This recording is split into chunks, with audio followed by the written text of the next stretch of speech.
Olá, desenvolvedor! Seja muito bem-vindo à nossa primeira aula do curso Bases do .NET em C#. Essa primeira aula é muito importante porque ela vai falar sobre conceitos e diferenças entre API, framework e plataforma. Eu sou Ranieri Silva e você está em Como Programar Melhor. Agora, dá uma passada lá no nosso site, comoprogramarmelhor.com.br, que você vai encontrar links adicionais e fontes das aulas que a gente vai estudar. Então, vamos diretamente ao conceito de API. API é uma sigla que quer dizer Application Program Interface, ou interface de programação de aplicações. E, para tornar os conceitos mais fáceis de entender, aqui serão apresentados princípios. E o princípio de API é me chame quando precisar. Então, é a API falando para o desenvolvedor. Me chama quando você precisar. Exemplos de API. A gente tem exemplos de APIs pagas, APIs grátis e APIs que nós mesmos podemos fazer. Automapper, Adonet, NHibernate, Ant Framework são exemplos de APIs grátis. Você não paga nada por isso. Agora, Telerik é um exemplo de API que é paga. A gente tem que pagar anual, normalmente é anual essa licença para a empresa que a criou. Além do mais, a gente pode criar as nossas próprias APIs ou customizar outras já existentes. Isso, com certeza, no decorrer do nosso tempo de desenvolvimento, a gente, se não fizermos ainda, iremos precisar fazer, que é criar ou customizar as nossas próprias APIs. Agora, como exemplo de API, nós temos o Adonet para acesso ao banco de dados. Como você pode ver, ele tem a criação da conexão, esse SQL Connection. Depois a gente tem a criação do comando que eu vou executar no banco de dados, SQL Command. E depois eu abro a conexão, connection.open. Depois eu vou executar aquele comando. No caso aqui, um comando é uma query, é um select que eu vou executar dentro do banco de dados. E depois eu vou iterar. Esse comando ele vai gerar um header que eu vou iterar entre aquele header, ter aquelas linhas do header. O que eu quero fazer? Eu vou ler aquele resultado da query. E por fim, eu vou fechar o header e pode não estar aparecendo aqui, né? Está implícito. O using ele vai fechar a conexão com o banco de dados. O que eu estou mostrando aqui? É um exemplo que eu ou você, como desenvolvedor, podemos incluir em qualquer parte do nosso código, do código da nossa aplicação. Sem problema algum, a gente pode colocar esse exemplo aonde a gente precisar. E um exemplo largamente utilizado por aí.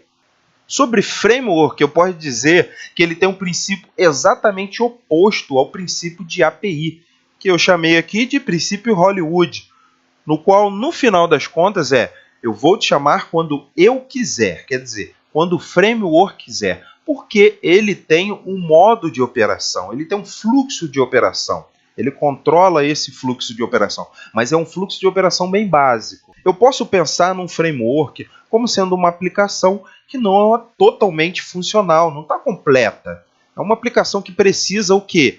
Sejam preenchidos gaps, são pedaços, são furos, são pontos de extensão que cabem ao programador preenchê-los. Imagine que uma aplicação e-commerce, né, um site e-commerce, ele deva ter no seu back um tipo de gráfico de vendas. Esse tipo de gráfico de vendas ele pode ser, pode ter as mais variadas formas. Isso depende das necessidades do cliente, necessidade do negócio.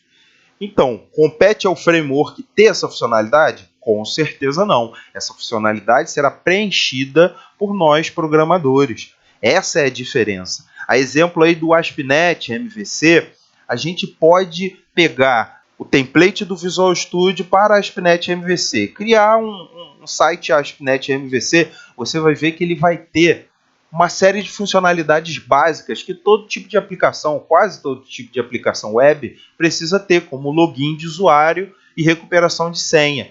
Mas, com certeza, não vai ter coisas tipo gráficos de venda.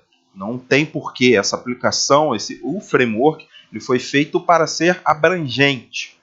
A exemplo aí do ASP.NET MVC, ele é bem abrangente. A gente pode criar utilizando o template do Visual Studio e executar logo em seguida a aplicação que ela vai rodar. Só que ela vai rodar com critérios muito genéricos. Ela vai ser muito genérica. Então ela necessita, com certeza necessita que o programador preencha essas lacunas. Para exemplo de um framework, a gente vai falar sobre o ASP.NET MVC. Especificamente sobre o tratamento, sobre o mapeamento de rotas.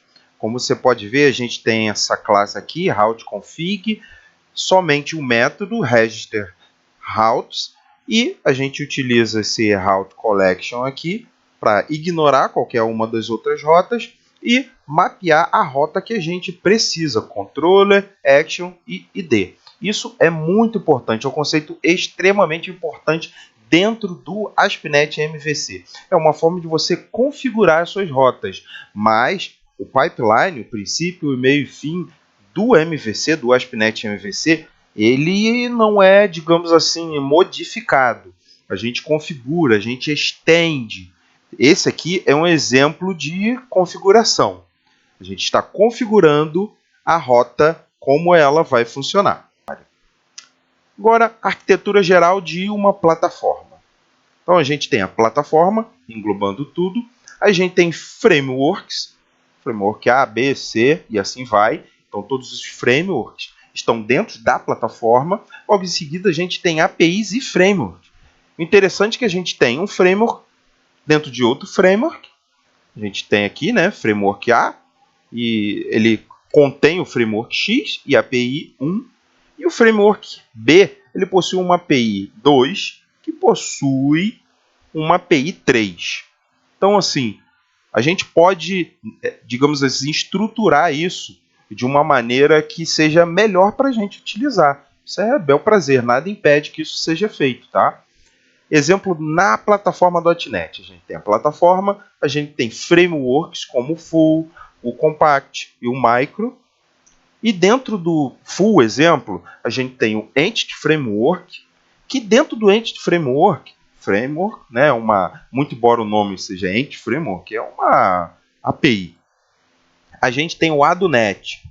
Muito importante frisar é que isso não quer dizer que eu só possa usar o Entity Framework, eu não posso usar o ADONET diretamente. Isso é só para mostrar aqui que o Entity Framework, ele, digamos assim, precisa do ADONET. E o ASP.NET MVC, que é um outro framework, ou subframework. Agora temos o resumo dos conceitos e a diferença entre eles. API é um modelo mais específico, no qual o fluxo de operação do programa fica por conta do programador. Então, o programador vai lá e codifica no momento que ele achar melhor, né? Ele vai lá e chama a API diretamente. Um outro nível, que é mais abrangente, é o nível do framework, no qual o fluxo de operação do programa é executado pelo framework. O framework tem um princípio e meio e fim, ele tem um fluxo de operação. E deixando a cargo do programador fazer o quê? Preencher as lacunas, preencher os pontos de extensão com o código que esse programador vai necessitar. Por fim, nós temos o conceito de plataforma, que é o conceito de maior abrangência, porque ela suporta a execução do programa. Então, sem ela, o framework não vai agir, muito menos a API. Então, é o suporte de todas as aplicações que são feitas para a plataforma. No caso, no .NET, a gente precisa da plataforma .NET. E qual é o nome esquisito, né? Qual é o nome da plataforma .NET? .NET Framework. Espero que você tenha gostado bastante. Então, te aguardo na próxima aula, hein? Tchau, tchau!